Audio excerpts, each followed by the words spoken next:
I'm going to ask you to imagine certain things. But it doesn't matter if you can't imagine all the things I'm asking you to.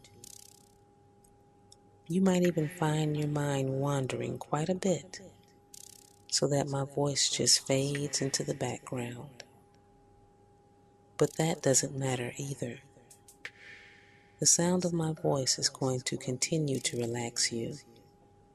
And very soon now, you're going to find yourself to be more relaxed than you can ever remember. Now, I want you to imagine yourself getting into a large, airy elevator. A truly luxurious elevator with 10 floors to go down. It's warm and comforting inside here, and softly lit, with a beautiful red carpet on the floor, and a really comfortable chair for you to sit in.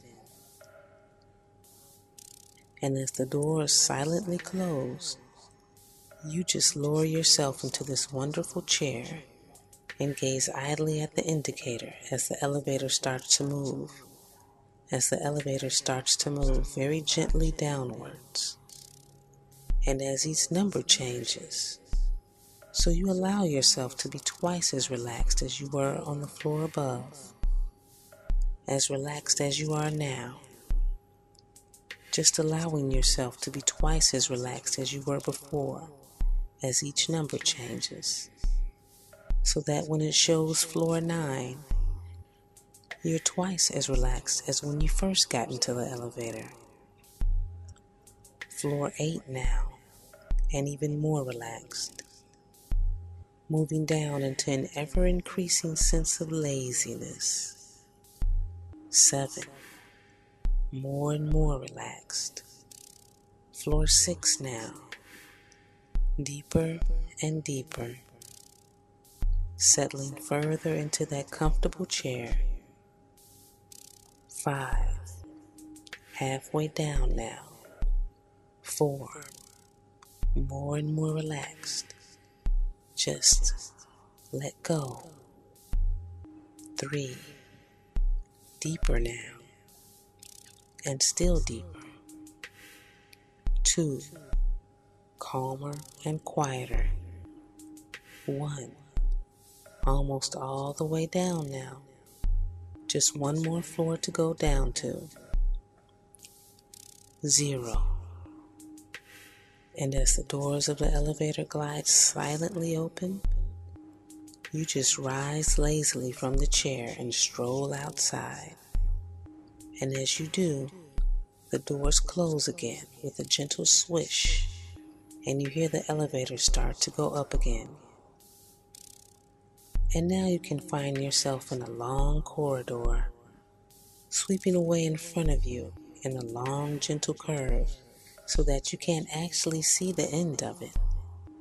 But you somehow know that there's nobody here but you, and you begin to feel even more lazy, even more relaxed, as you move further into the inviting depths.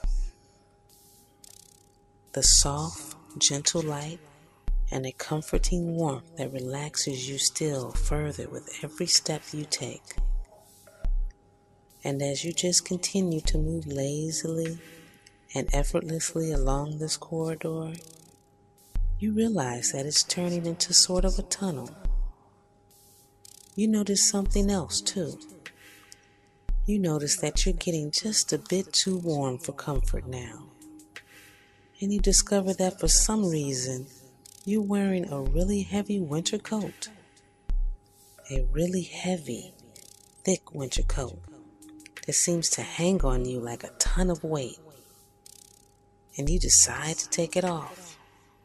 But the buttons are tight, and you have to struggle with them for a moment or two before you can undo them.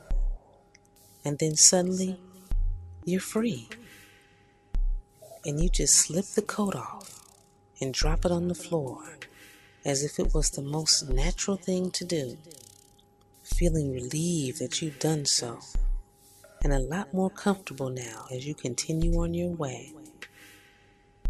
The tunnel becomes gradually darker, and you can see a small spot of light at the far end of it.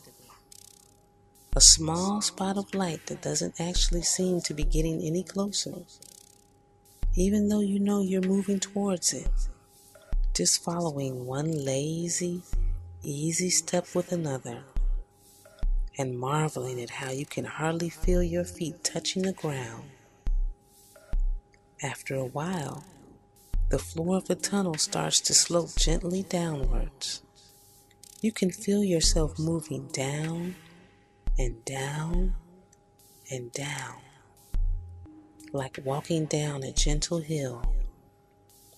And you realize that you must be in a huge underground cavern, because the small dot of light is above your eye level now.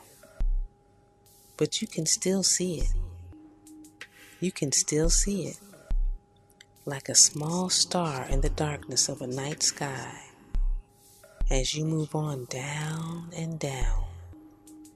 And you begin to find yourself feeling cooler now.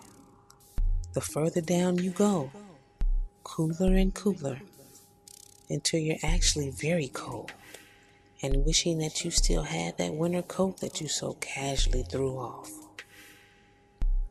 And by the time the path starts to move up again, you're actually shivering with cold and feeling the distinct air from somewhere in front of you.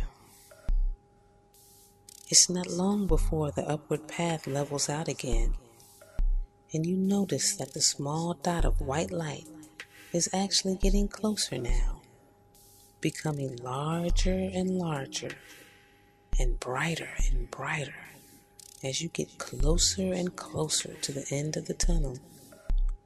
Larger and brighter until you're almost able to reach out and put your hand to it.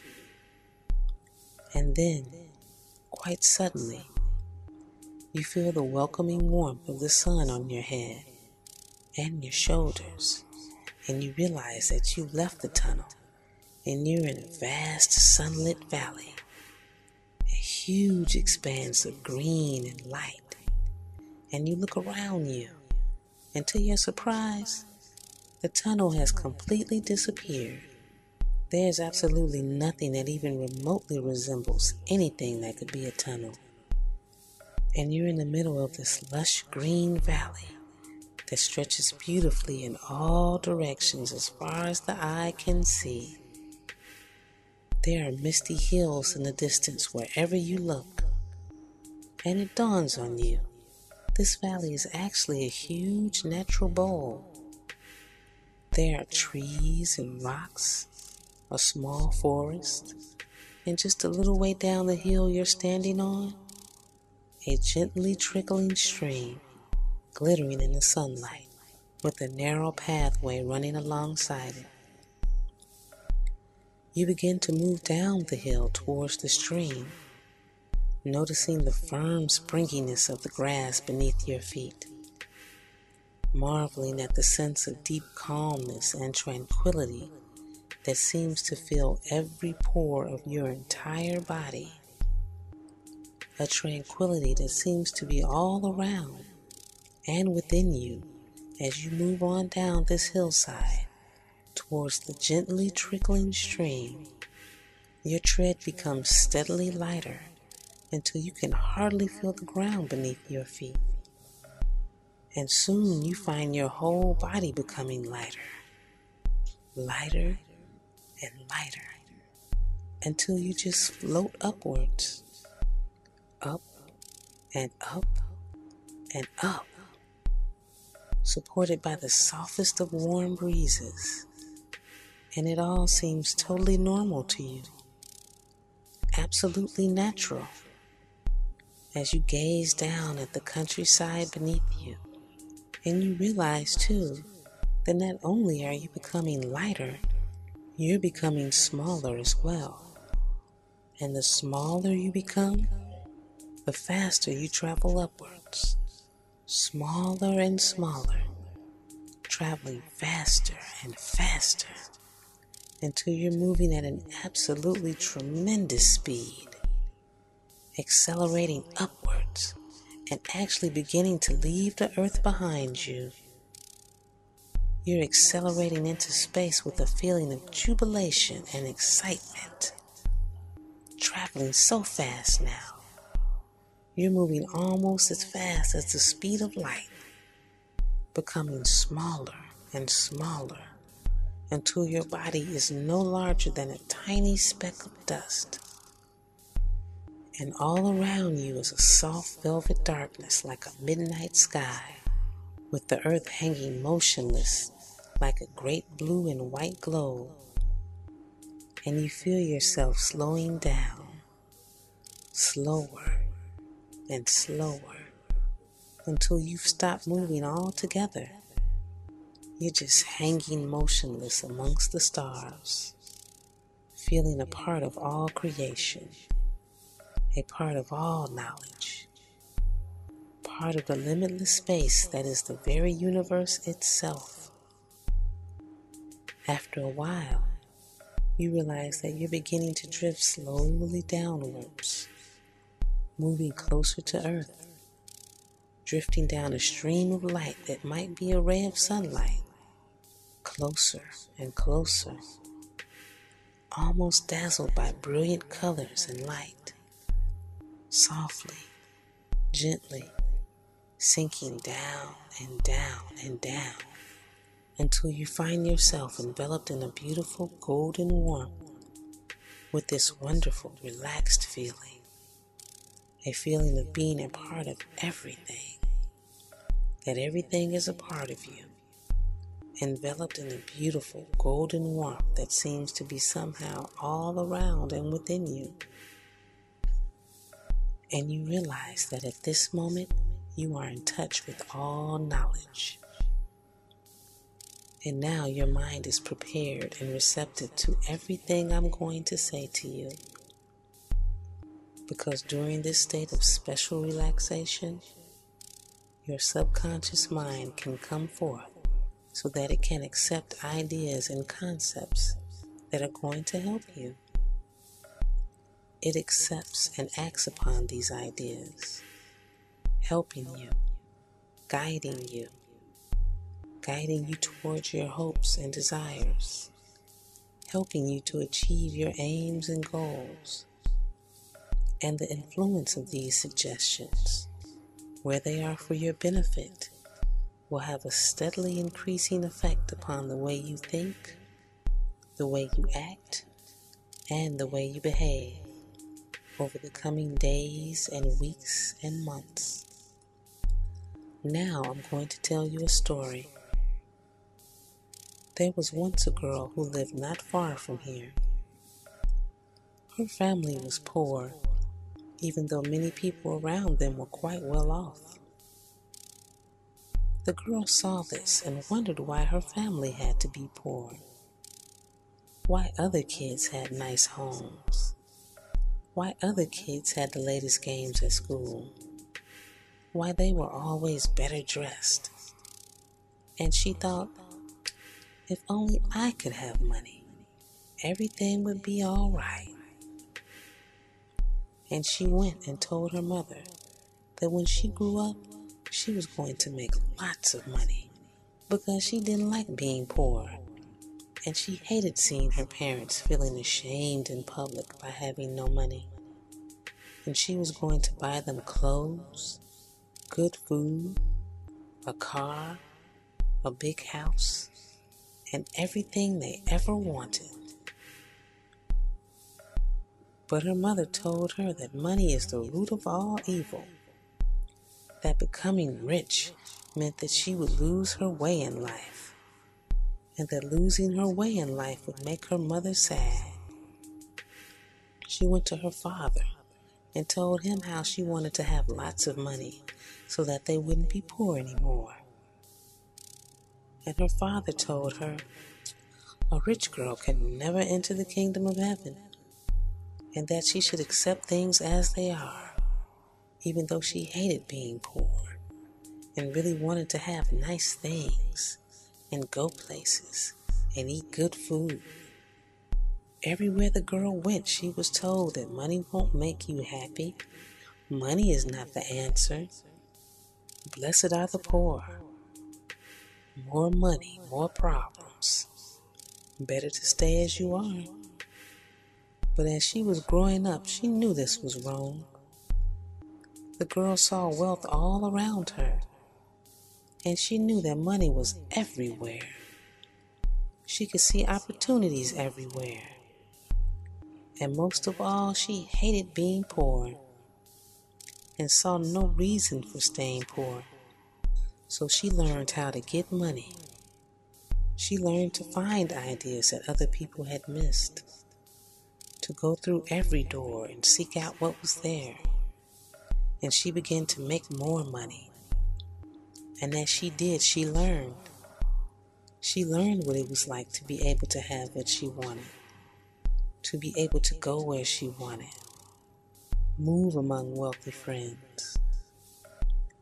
And yet, something in her was still not right.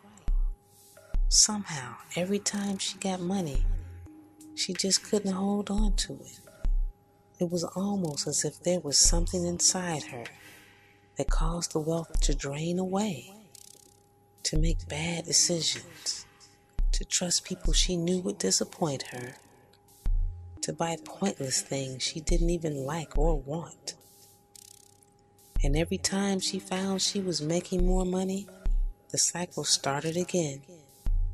And soon she was somehow back where she started, struggling for money, living paycheck to paycheck, back to being poor. And she wondered if she was doomed to repeat this forever, if she could ever escape. And she knew that she could make money, be successful, but she also knew that something always forced her to come back to how it was.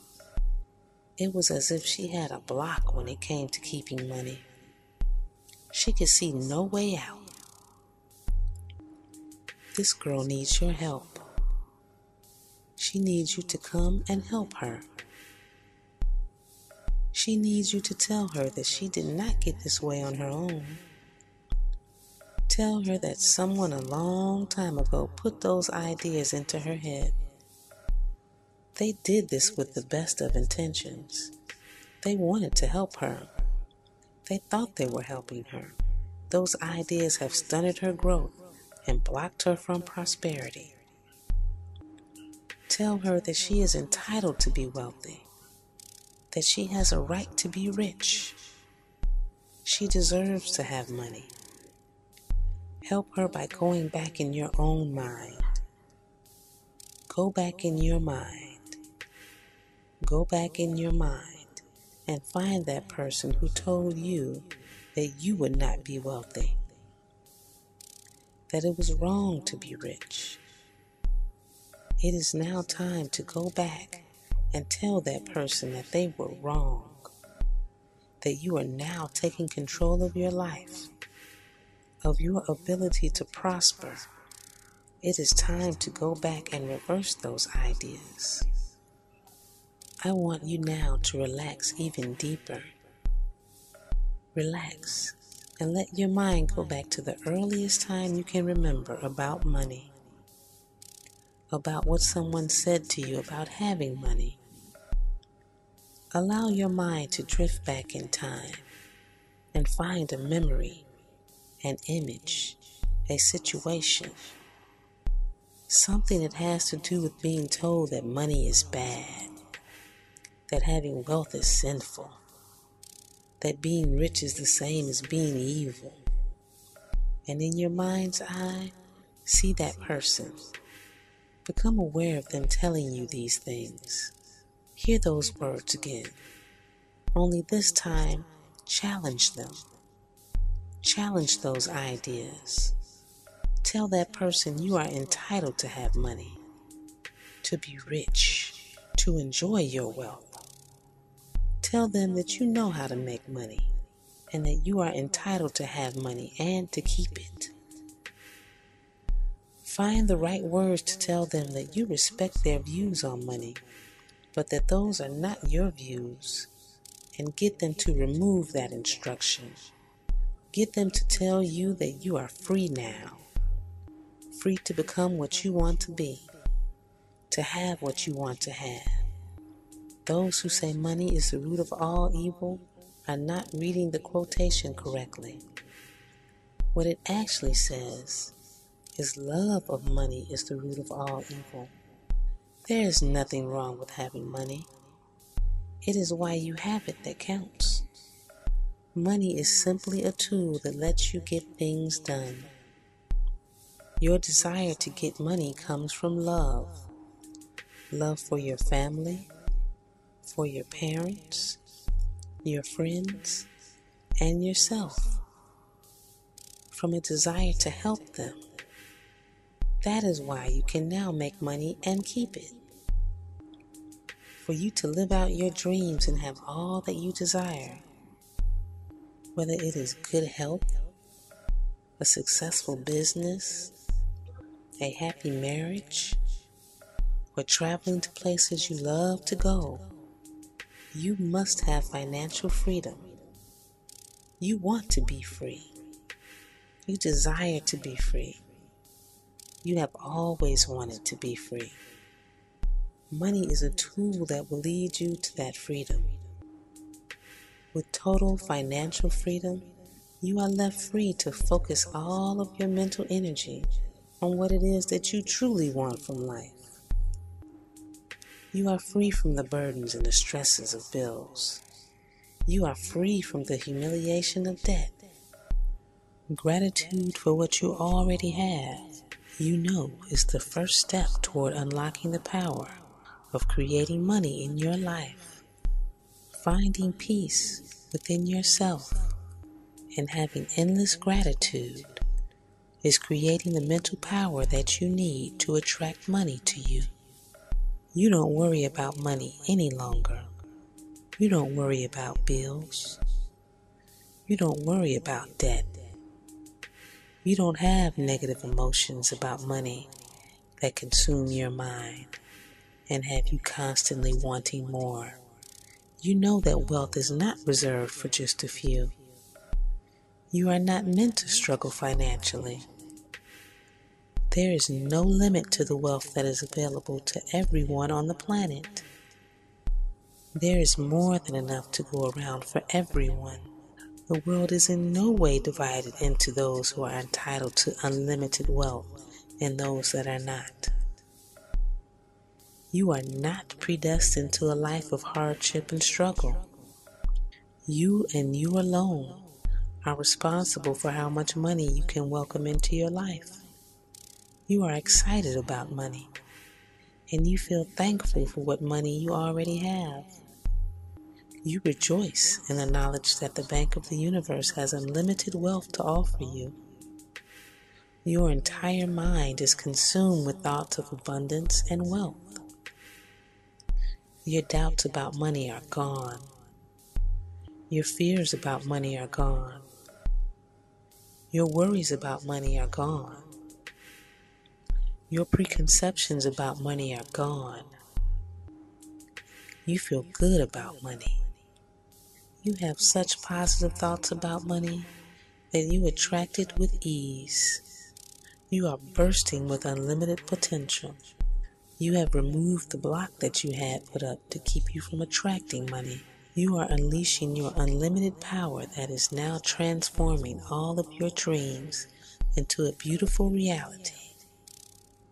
You don't see a number in your mind of how much money you want, because that would be placing a limit on your power and how much wealth you can have. In your mind, you see the lifestyle that you want. You see the house that you want to live in. You see the car you're driving in. You feel yourself in stylish clothes. You taste the delicious food that you can buy now. You experience joy at buying your family everything they need and want. You feel wonderful traveling to all the places you have always wanted to go. You are free to enjoy everything that comes from having money and to make it grow so that you can use it to show love. See yourself a few months from now. See yourself as you will be, living, laughing, loving, and getting what you need and what you want. Visualize yourself surrounded by abundance. Everything you want is right there.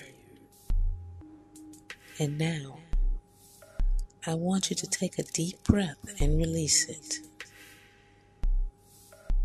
And take another deep breath and release it.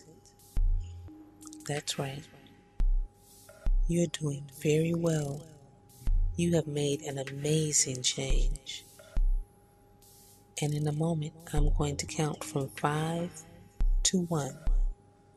And when I get to 1, you will be back in the present, feeling good and ready to continue with your normal activities, and knowing that something deep inside of you has been completed, fixed, released. So counting now, 5, 4, you're beginning to get feeling back in your arms and your legs, and 3, and you're beginning to move. Your head is moving, your shoulders are moving, and 2, you're coming back to the present, and 1, your eyes are open. You are back to the present, awake and alert.